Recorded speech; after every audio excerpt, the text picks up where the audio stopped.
evening and welcome to Across the Pitch. We're the football show for people who think a pigskin is something that you wrap your breakfast sausage in. Oh, yes. Well done, Phil. Yes. Because, of course, I mean, that's the only way to have it. You can't be having it wrapped in plastic now, can you? Right, yeah.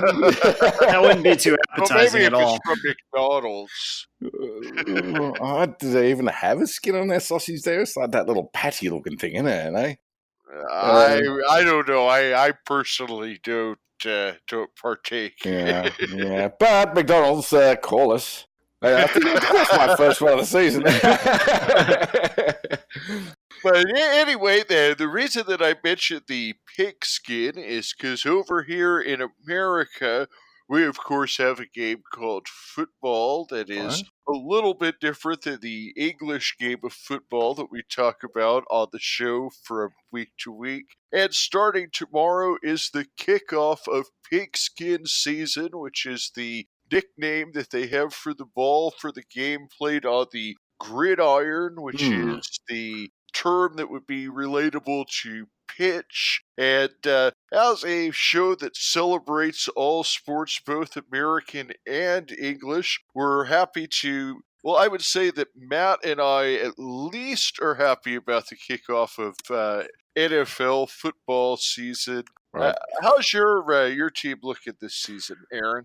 Well, the Arizona Cardinals are playing their cards close to their chests. They've come out and said the new coach, Cliff Kingsbury, he's out of college football. It's his first year in NFL, and as I said, they're keeping their cards close to them. He's come out after a dismal preseason performance. I think it was 1-3, saying that they can't handle the offense and no one knows what's coming ahead. So, fingers crossed. You know what? I've seen better intros. They'll win 5, I reckon. 5? 5, yes. So we're going to go 11-5. And 5-11. 5-11. Yeah. All right. I'm doing that the wrong way, but yes, all right. So I'm assuming you lads are Cowboys fans. Well, I would say that we got some good news in Cowboy country today with Ezekiel Elliott signing on and sounding like he'll be ready to roll against the Giants on week 1. What do you think about the signing, Matt? You're a Cowboys man yourself, right? Yeah, I mean, now this is time for him to step up. He's got to stop acting childish. Stupid. With his he needs to stay out of trouble. He's the highest paid running back in the league, so he needs to come out there and prove that he should be earning that money. There you go.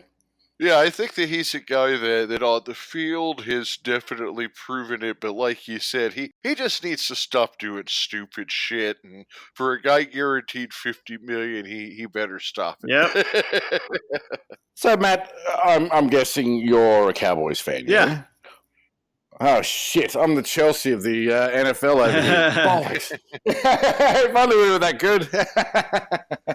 Hey, there's a reason why we're talking about football now, isn't there, Phil? American football, I should say. Yes, and that's because as of today, we have started a brand new sister podcast of sorts. And the first episode will probably be coming out, I would say, within the next 6 to 8 weeks on the timeline. And the sister podcast is going to be kind of the opposite of Across the Pitch. The new podcast, which we're going to call Across the Gridiron, we are essentially going to talk about American and NFL football, and actually even all the way down to the college and high school level in terms of explaining the game to fans in England. And of course, every year the NFL is playing more and more games in London, and there's talk of a team in London. So that Ross bloke is going to be the one that's going to join us for that. Ross Davenport, welcome to have Ross Davenport, great to have you on the show, mate. Well, on the new show. Yeah, he's going to join us on the new show. And Ross, just to tell you a little bit, if you hadn't heard the interview that we did with him a few months ago, definitely check that out. He actually grew up in England, is the son of a professional rugby player, moved over to the U.S. in his high school years, and at that point started kind of becoming familiar with American football. He actually does freelance work for ESPN Plus now, calling some Greenville Triumph and some other games. But he's a guy that's really knowledgeable on rugby, American football, association football, and that the goal of this new show is really going to be able to relate in terms of American football in comparison to rugby and association football, Right. in an effort to bridge the gap between all of the games and bring a greater understanding. Yeah, I mean, there's not that much difference between football, soccer, association football, as you know, and then rugby, as we well know. Webb Ellis ran off with the football and created the game of rugby, and then you guys bastardized it over here. So, yeah. We put on pads because we couldn't handle it. About what they did in Canada. Looking forward to that one. Are we going to talk about football tonight? We are. Because the clouds roar and flash overhead as they offer the prospect of sweet relief from the heat. Some will be fried, others will savour the sweet salvation of soaking rain. I'm not talking about football or soccer or association football. I'm talking about the weather here in the desert southwest. But I may as well be talking about the football because there is plenty for us to talk about on tonight's show, such as, over to you, Matt. We're talking a lot, man. International break, transfer window, hometown team. But first, we need you guys to head on over to your social media platforms. Give us a follow. You can find us on Facebook at Across the Pitch. You can find us on Twitter at Across Pitch. And you can find us on Instagram at Across the Pitch. That's where we interact with you guys on game day, match day. Whenever your team plays, whenever our team plays, that's where we interact. So follow us on there and catch up with everything we got going on. Absolutely. And a lot we have going on, especially in terms of social media on the World Wide Web, as this week we also launched the brand new Accrington Stanley Supporters Club of North America website. You can check that out at industryandprudenceconquer.com. Facebook.com/groups/OASSCNA, which is official Accrington Stanley Supporters Club of North America. You can just ask to join the group there. You can also follow us on Twitter at OASSCNA on Twitter. And we also have the new North American Supporter Club pin badges. All you have to do is go to onstanleyon.com, join the Accrington Stanley Supporters Club for $5, and then once you've joined the official club, just shoot us an email over at the industryandprudenceconquer.com, and we'll get a North American Supporters Club pin out for you for an extra $2 plus the stamp. Yes, we are the Accrington Stanley show for North America, but we're not all about Accrington Stanley, are we? Our team of the month for September is the Wolverhampton Wanders. Or actually, I keep getting in trouble for this. It's not the Wolverhampton Wanderers. It's Wolverhampton Wanderers FC. And Aaron, actually, you might want to jump in and talk about this a bit. Because so over here in the States, we would always say the Arizona Cardinals, the Dallas Cowboys, the Arizona Diamondbacks. But I keep getting in trouble on the internet for saying the Tottenham Hotspurs, for instance. That's not something we say apparently. What's the deal with that, Aaron? I don't know, actually, because in England and certainly in Australia as well, the definite article, as in seems to happen quite often before a couple of teams. So, I mean, Arsenal is known as the Arsenal amongst the supporters. Mhm. So if you were to call them the Wolverhampton Wanderers, might be a bit of an issue. But if you were to call them the Wolves, wouldn't be an issue. I don't really have much to say on that. Yeah, that was kind of the first time I ever had it brought to my attention. I believe in a tweet I said the Spurs, and I was promptly corrected and told that it's only ever the Arsenal and just Spurs, never the Spurs. Really? Oh man, you're talking to the wrong people Well, on the Twitter. problem is you're talking to people on Twitter. That's your first mistake. Football Twitter is a cesspool of negative crap. It really is.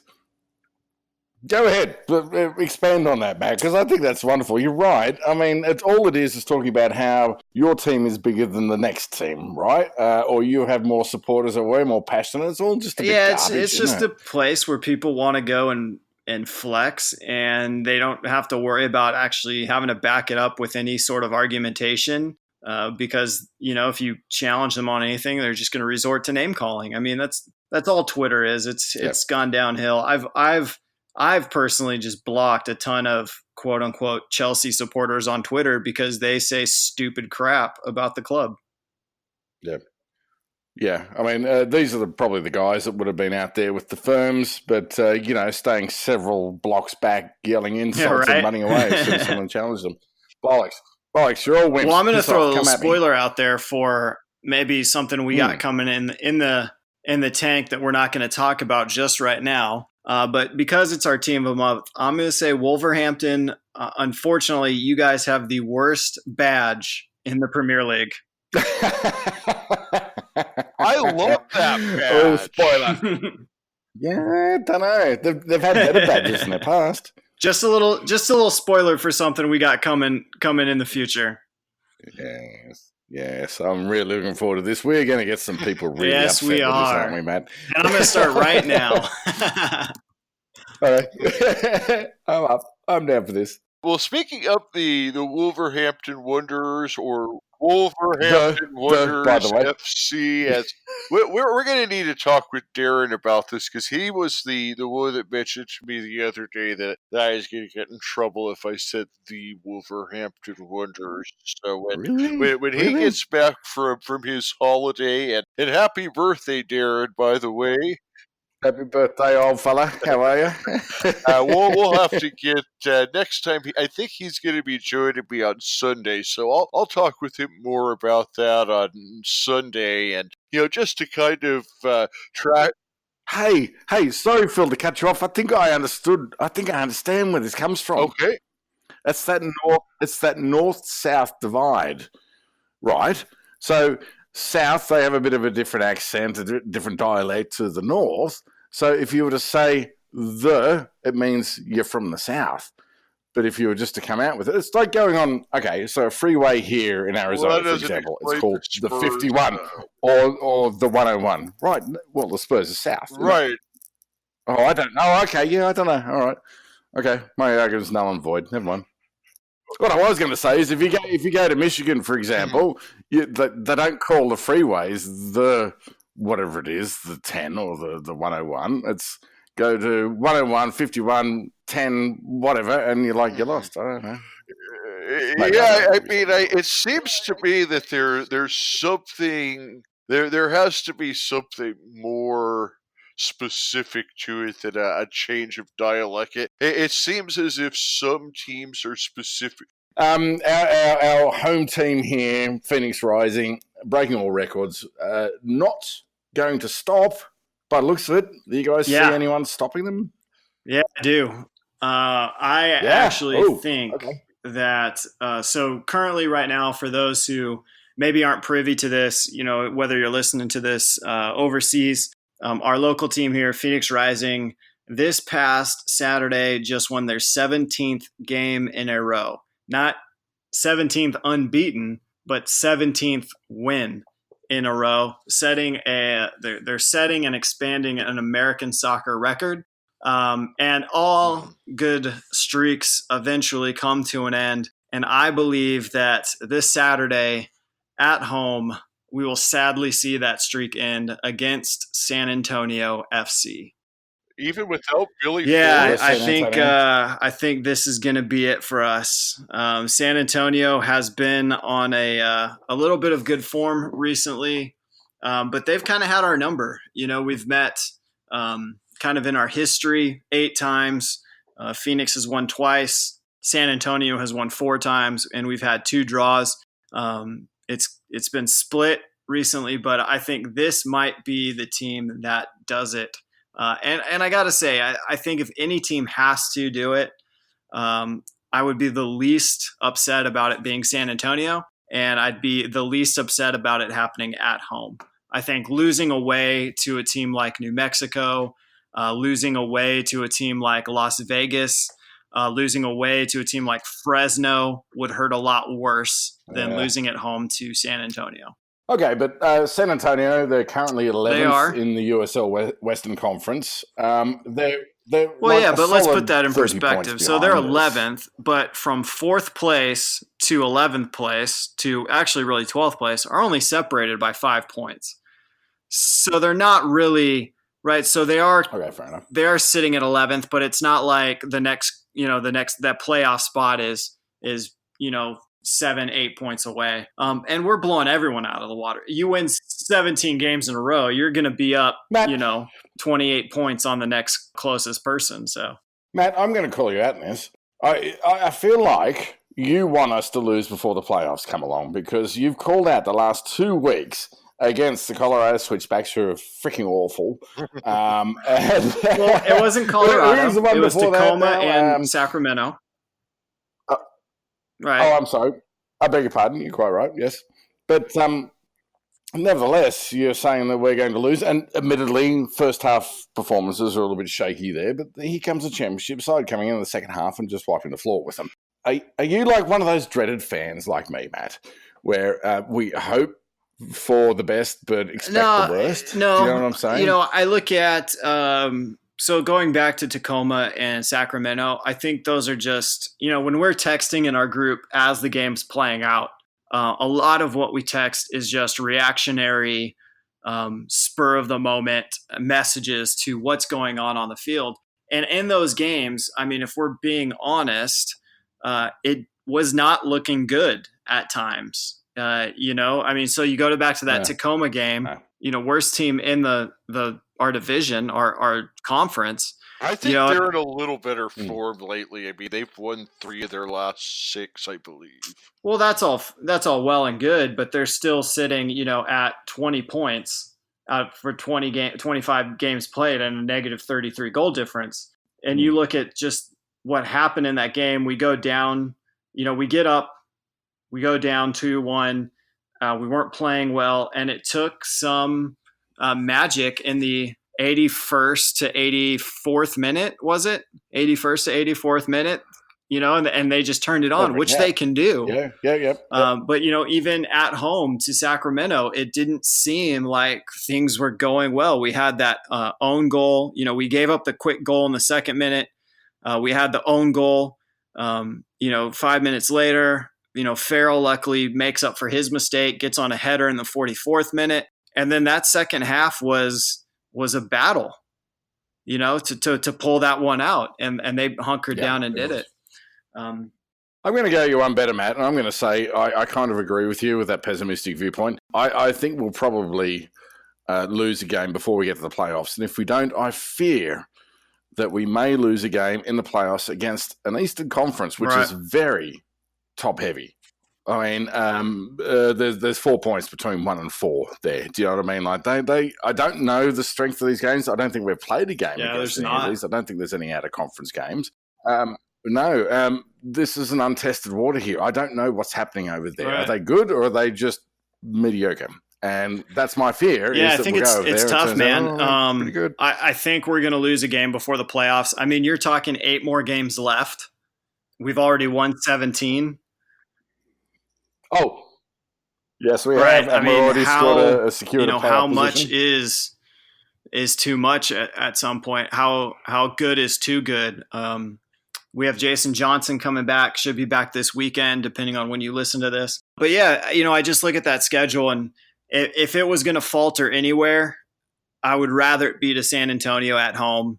I'd rather be there when the players lose, to clap, to cheer for them, to show the appreciation we have for what they just accomplished, instead of them going on the road to Las Vegas, which is kind of a rival, instead of going on the road to Fresno, who's kind of up there, fighting for a 2 or 3 spot, instead of going on the road to New Mexico and losing that first game, where I'm sure that would be more demoralizing for them, especially being that, they're away from the home. They don't have the supporters there that are out in mass. And I think San Antonio is just a team that gives us a lot of trouble. We drew with them 3-3 at the beginning of the season. That was the first game, and we were trying to figure a lot out.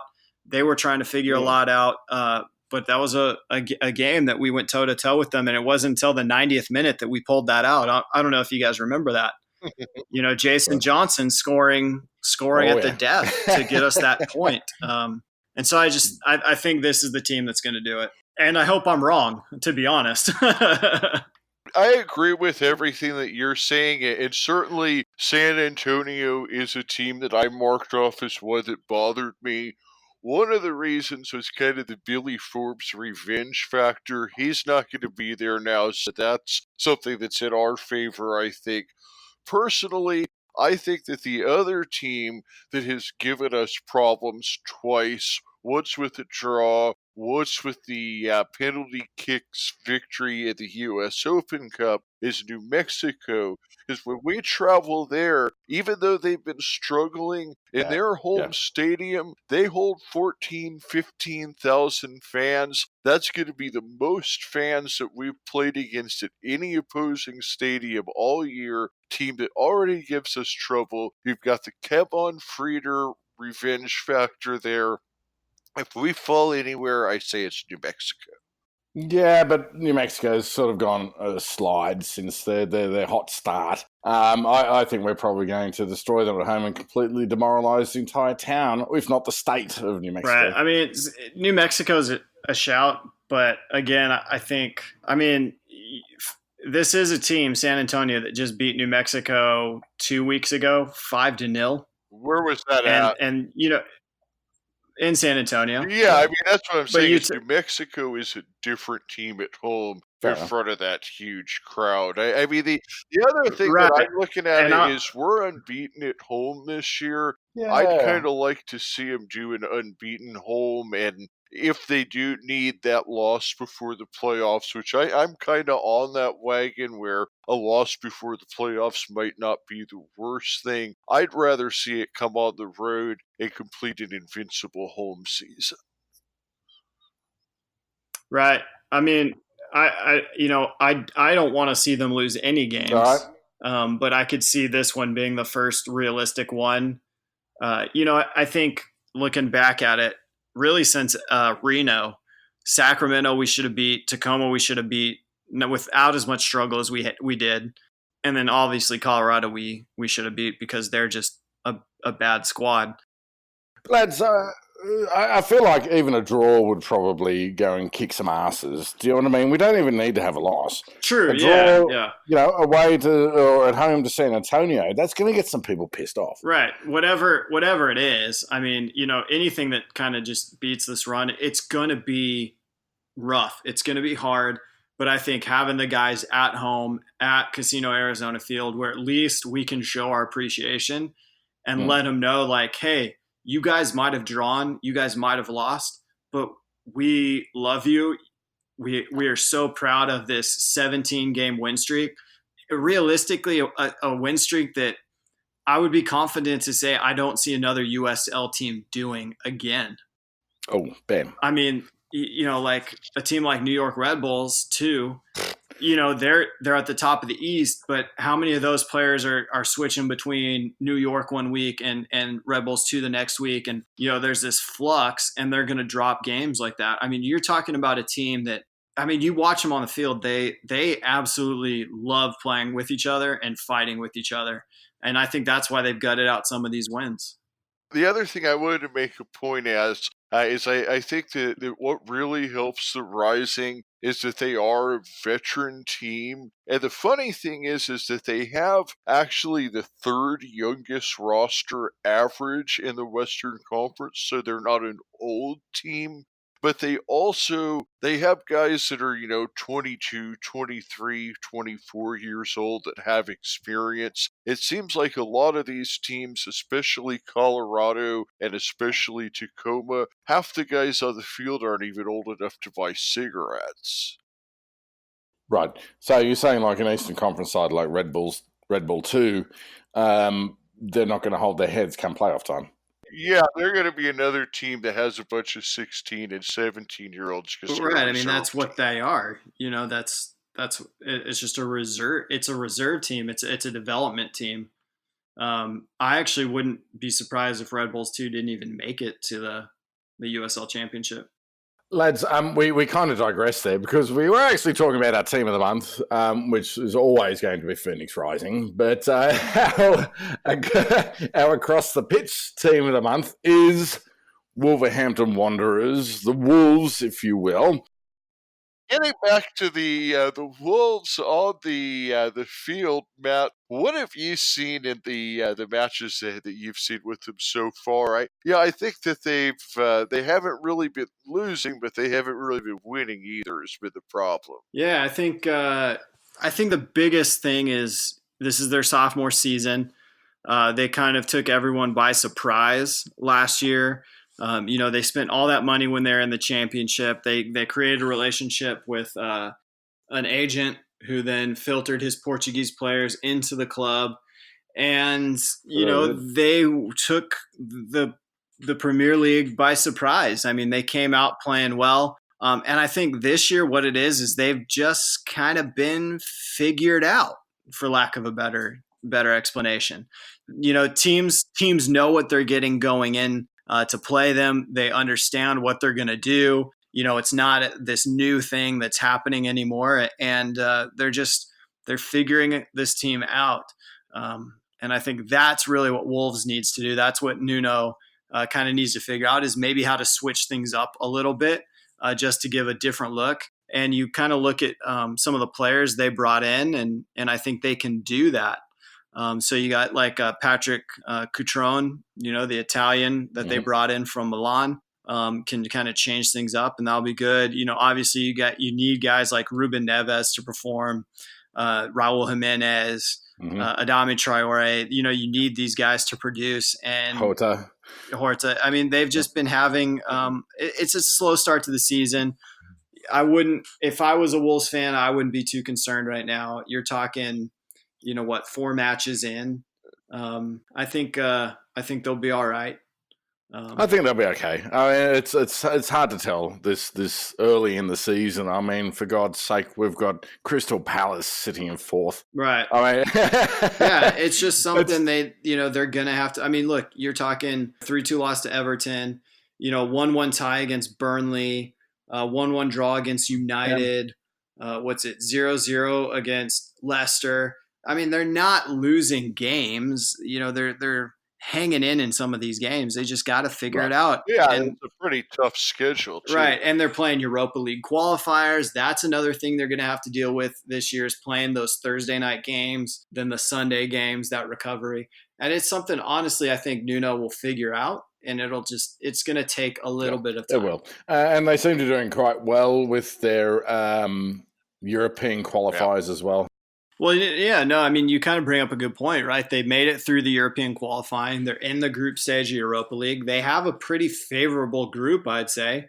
They have Besiktas, Slovian Brastis, and Braga. Well, you did well with that, Braga. Yes, Braga. Yeah. So I mean, I think that's a very doable group to get out of. Probably Besiktas is going to be, the favorite to win that group, and but like I said, it's just managing that time. Thursday night, you're traveling far to some of these Eastern European countries. You're playing games in some hostile environments, in some cold environments. Yeah.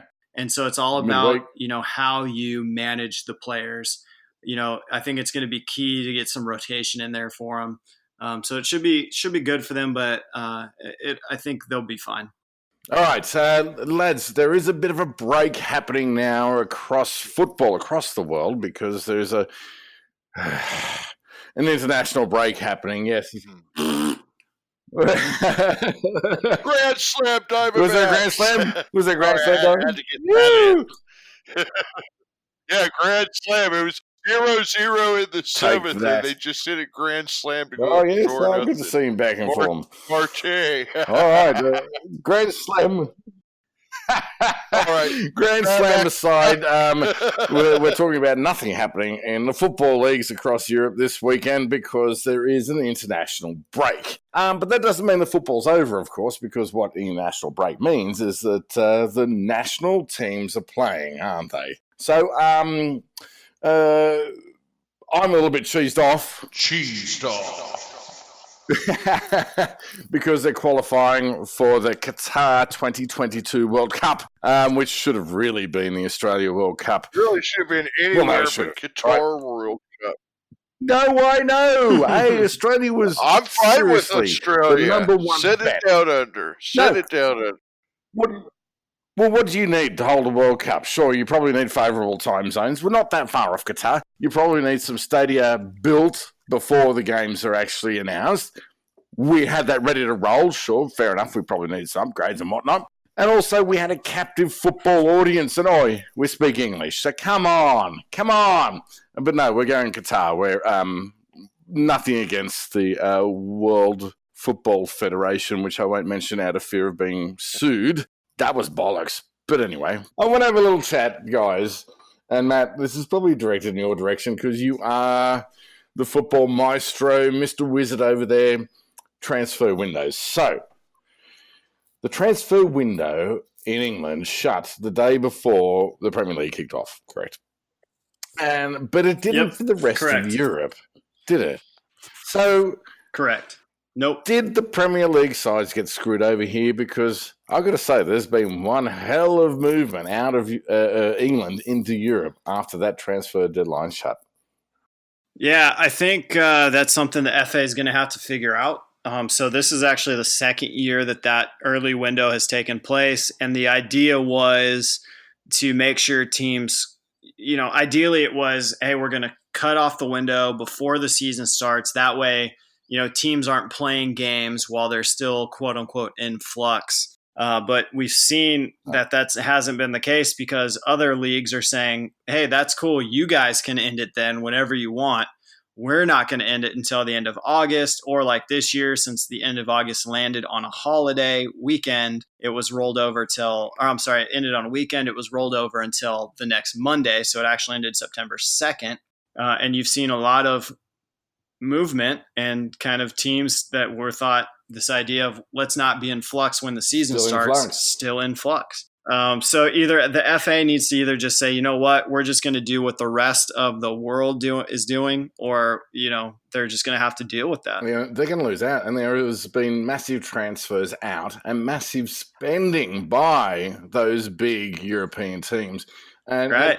I'm looking at the transfers spent, and 2 out of the top 10 are Italian and 3 out of the top 10 are Spanish. Including Sevilla, who apparently has massive eyes on, I don't know.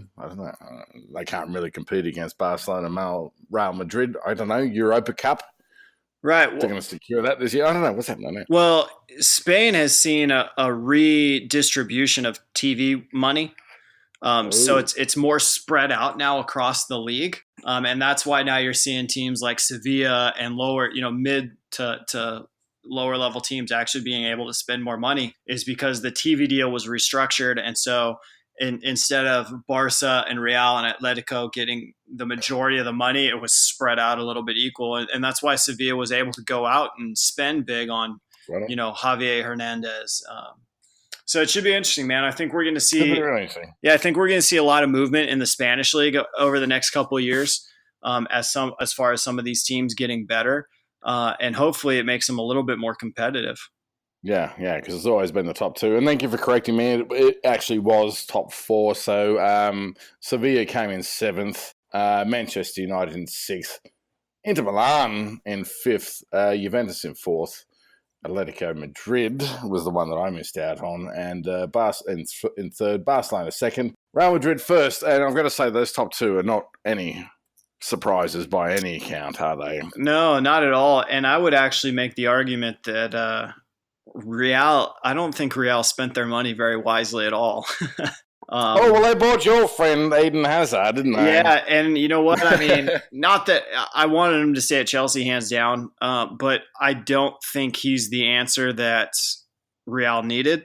And I think he's going to find life in Spain very hard. He was loved at Chelsea. He was loved in London. He loved London. And we would put up with him disappearing in some games, for a stretch. We would put up with him, he would come in overweight, and he's gotten lambasted for that. If he doesn't start scoring goals right off the bat, he's going to get booed. I mean, at his unveiling, the Real fans started chanting, "We want Mbappe." And so here's a guy you just brought in whose dream it was to play for Real, dream it was to play for Zidane. And at his unveiling, all these supporters are just chanting about how they want Mbappe. They want this other player. So that makes no sense, man. I mean, first off, that was never going to happen anyway, because PSG were looking at selling him back to Barcelona. He wasn't going to go back to Madrid, or he wasn't going to go to Madrid. What the hell's going on there? Yeah, I don't know, man. It's crazy. So I think he'll have a rough life in Madrid. But I tell you what, man, you brought up PSG. I think they might I think they might actually win Champions League this year. Bringing in Icardi on loan was huge. I mean, imagine a front three of Neymar, Icardi, and Mbappe. That is Neymar will be hurt by tomorrow. I don't think so. I don't see Neymar being a team player. I think he's going to pull a Hartledge, if you know what I mean. Apparently he cried that they wouldn't let him go back to Barca. And he might move next summer, but who knows? I mean, but the bottom line is he's still a competitor. I imagine he still wants to win. He hasn't won a Champions League by himself, or has he even won a Champions League now that I think about it? No. No, he hasn't. But I mean, this is. I think he won one with Barca. He won. I think he won one with Barca, but I think this is his opportunity, and you're playing along. I mean, even just Mbappe and Icardi playing together is a whole nother level to Cavani. And so I think, they brought in Ander Herrera, which they needed that midfield destroyer. Yeah. Man, I tell you what, they brought in Keylor Navas, who's a veteran goalkeeper who's won 3 Champions Leagues. I think PSG is going to be strong this year in that competition. And they don't care about the French league. They just don't. They're going to walk away with it. They could play the second string and probably still finish top 3. French league shit. They've run up the white flag over there. Right. So PSG's won that one. This is Champions League or bust. And I think they have done nothing but strengthen. Right, lads, I want to have a little bit of a chat about down the tables, a little bit out of Champions League, out of Premier League. Let's go and have a look at a little League One team over there, Accrington Stanley. And, I have to say this, who are they? This is a changed team from last year. What's going on over there? 15 new signings. 15. So as of 2 weeks ago, we talked about 12. They added 3 more new guys before the deadline. You can actually read about one of those signings on our new partner site, GhanaFootballNews.com. Now, you may all remember back at the beginning of the summer when I interviewed Abdoulaye Subaru, who is the teacher and author over in Ghana. Well, he has recently started his own website, which is called GhanaFootballNews.com, where he reports on players from Ghana all around the world, including Jerome Apoku, who recently joined Accrington on loan from Fulham this week. He's a 19-year-old defender, and he's one of the 15 new players. He had played for Fulham's under-23 the past 2 seasons, so definitely you can find all kinds of articles like this over on our new partner site, GhanaFootballNews.com. Very good. Lads, we have news across the pitch news desk. Nicholas Lord, quote unquote, Bentner, the much adored, if only ironically, former Arsenal forward, has signed up for Danish side Copenhagen, where he scored a goal on debut on the training pitch after the team left for the day. So no one's there to see it. Nevertheless, he was later seen out in downtown Copenhagen celebrating the goal no one saw. All the best, Lord Bentner. Salute. Stay out of trouble. That's unlikely. Was he the guy that was riding the horse naked? And no, that was that Russian guy that used to play for Arsenal. Rasputin. Yeah. What are you talking about? No, Lord. No. I'm saying there was a Russian guy that used to play for Arsenal that was riding a horse naked. Let me look this up. I don't know if that's a thing, mate. So Nicholas Bentner only is on contract until the end of December, huh? Yeah. All right, cool. Here it is. Oh, here it is. Andrei Ashavin. Andrei Avshin. Yeah. No, right. wasn't he from? He was. Oh no, you're right. He was Russian. Yeah, I thought he was from Ukraine. You're right. Yeah. Okay. Yeah. No, he was spotted leaving a Russian strip club with 2 women, and then was drunk and got on a police horse. That's what it was. I'm glad you clarified that, and we didn't put out that he was riding horses naked.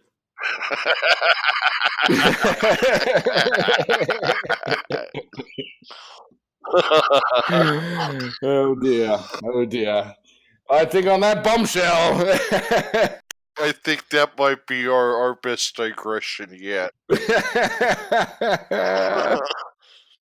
On that bombshell, I believe we've had enough for tonight. Phil, you've got some American football fantasy nonsense to get along with. Yeah, I've got my annual fantasy football draft for my Phoenix Rising Fantasy Football League. And are they here? I believe I can hear them in the background. That was the sound of the draft launching. And I just drafted Patrick Mahomes with the second pick. We best be off then.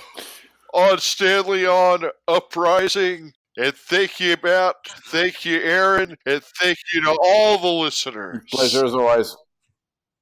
Have a good night, guys. Take care. Good night.